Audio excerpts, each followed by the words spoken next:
Hollywood doesn't just create stars, it creates patterns. And once you see that pattern, you can't unsee it.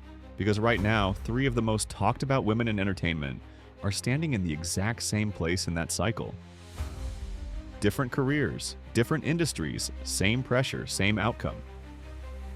Sydney Sweeney, Ariana Grande, and Kylie Jenner aren't connected by coincidence. They're connected by timing. The moment a woman becomes unavoidable in Hollywood, the spotlight stops feeling flattering. It sharpens. Every move gets dissected.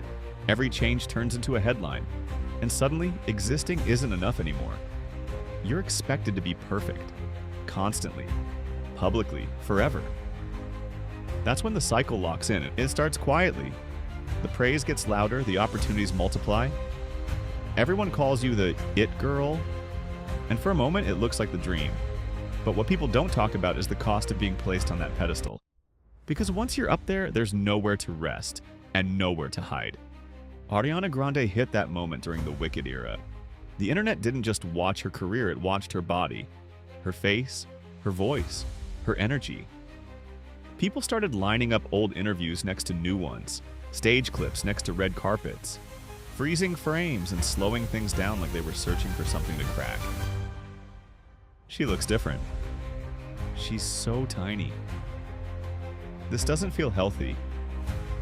Those comments spread fast, not as concern, not as hate, but as obsession. Wicked wasn't just a movie anymore, it became a magnifying glass. Studio expectations, extreme beauty standards, non-stop rehearsals, vocal discipline, and the pressure of playing a character designed to look unreal. All while millions of people were watching every inch of her change in real time. And then her personal life spilled into the spotlight. The Ethan Slater situation didn't just add noise, it flipped the conversation. Suddenly, Ariana wasn't just being analyzed, she was being judged.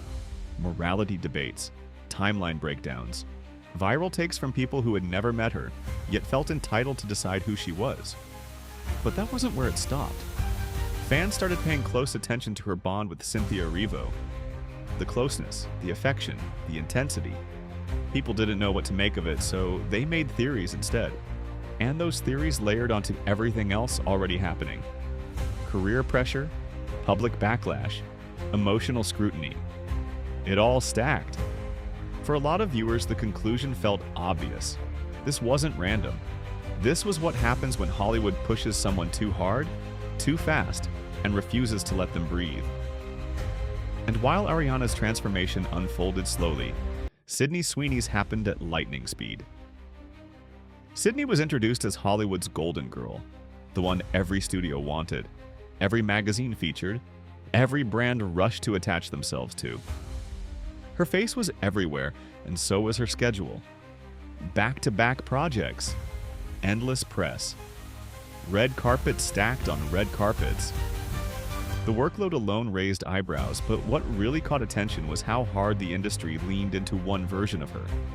The polished blonde bombshell, the image that sold instantly. And once that image stuck, it became impossible to escape. Every role sparked commentary. Every campaign triggered debate. The American Eagle backlash, the bath soap memes, entire weeks where her name trended for reasons that had nothing to do with her acting. Then came the rumors. Mean Girl edits started circulating. Manufactured rivalries popped up overnight. Zendaya comparisons went viral despite neither woman saying a word about each other. And suddenly, Sydney wasn't just popular, she was polarizing. That's when the tone shifted. Interviews were picked apart line by line.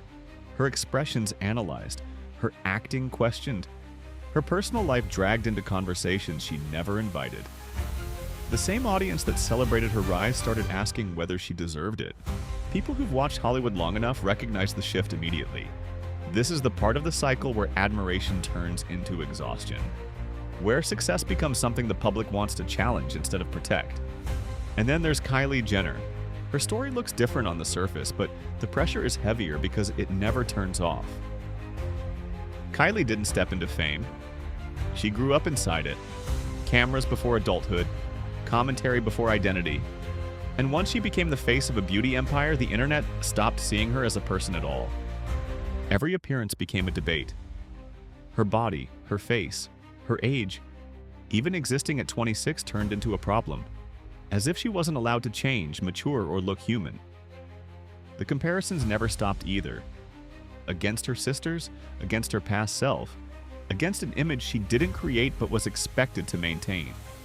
And when her relationship with Timothée Chalamet became public, it turned into a spectacle.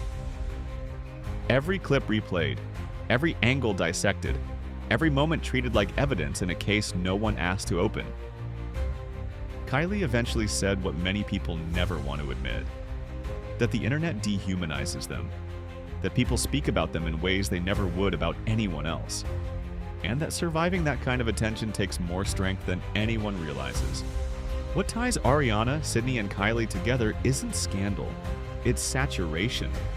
Hollywood lifts women up fast, polishes them, markets them, and once they're everywhere, the pressure becomes unbearable.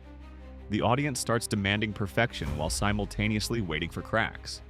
That's the cycle. Elevation, obsession, overexposure, scrutiny, and recognition usually comes too late. Now, people are asking the question out loud, can this ever change? Or is this just how the industry operates, no matter how many times it happens? Some say calling it out helps. Others think the machine is too profitable to stop. But one thing is clear, these conversations are getting louder, and more people are starting to see the pattern instead of blaming the individual. So the next time a woman rises fast, becomes unavoidable, and suddenly starts getting picked apart, it's worth asking whether we're watching a downfall, or just another cycle repeating itself. Drop your thoughts below, because how we talk about this matters more than people think.